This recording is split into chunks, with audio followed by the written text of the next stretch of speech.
Hi friends, നമുക്കിന്ന് തേങ്ങ വറുത്തരച്ച ഒരു കടലക്കറി വെച്ചാലോ.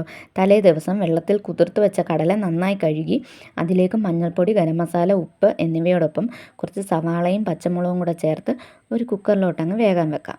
ഇടയ്ക്കൊരു കാര്യം പറയട്ടെ, പാക്കറ്റ് മസാല വാങ്ങിച്ചപ്പോൾ എനിക്ക് പറ്റിയൊരു അബദ്ധം നിങ്ങളോട് പറയാമെന്ന് വിചാരിച്ചു.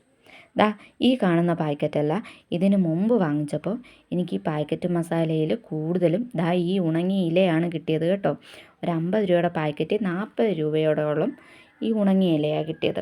അപ്പോൾ ഈ ഇല ഇത്രയുണ്ടെന്ന് മനസ്സിലാവാത്ത രീതിയിൽ അവർ മസാല പാക്ക് ചെയ്ത് വെച്ചിരുന്നു. അപ്പോൾ നിങ്ങൾക്ക് ഇങ്ങനൊരു അബദ്ധം പറ്റല്ലേ. അപ്പോൾ കുക്കറിലെ വിസിലൊക്കെ വന്ന് നമ്മുടെ കടലയൊക്കെ വെന്ത് കേട്ടോ. ഇനി ഒരു ചീനച്ചട്ടി വെച്ച് എണ്ണ ഒഴിച്ച് എണ്ണ നന്നായി ചൂടാവുമ്പോൾ തിരുമ്മി വെച്ചിരിക്കുന്ന തേങ്ങയും ഒപ്പം കൊച്ചുള്ളി, പെരിഞ്ചീരകം, കുരുമുളക് എന്നിവ ചേർത്ത് ഒന്ന് നന്നായി വറുത്ത് ഒരു ബ്രൗൺ കളറൊക്കെ ആകുമ്പം മുളക് പൊടി, മല്ലിപ്പൊടി, മഞ്ഞൾപ്പൊടി, ഉലുവപ്പൊടി, ഗരം മസാല ഇത്രയും ചേർത്ത് പൊടികളുടെ പച്ചമണമൊക്കെ ഒന്ന് മാറുന്നത് വരെ ഇളക്കി നമ്മുടെ തേങ്ങ വറുത്ത് മറ്റൊരു പാത്രത്തിലോട്ട് മാറ്റി നന്നായിട്ടൊന്ന് തണുപ്പിച്ചതിന് ശേഷം അരച്ചെടുക്കാം കേട്ടോ.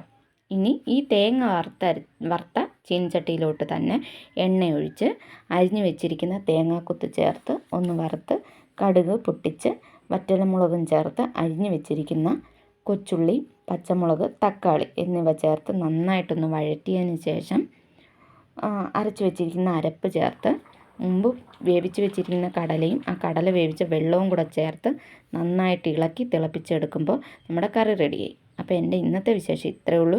വീഡിയോ ഇഷ്ടപ്പെട്ടെങ്കിൽ ലൈക്ക് ചെയ്ത് ചാനലിന് സബ്സ്ക്രൈബ് ചെയ്യണേ. അപ്പം ഓക്കെ, ബൈ, താങ്ക് യു.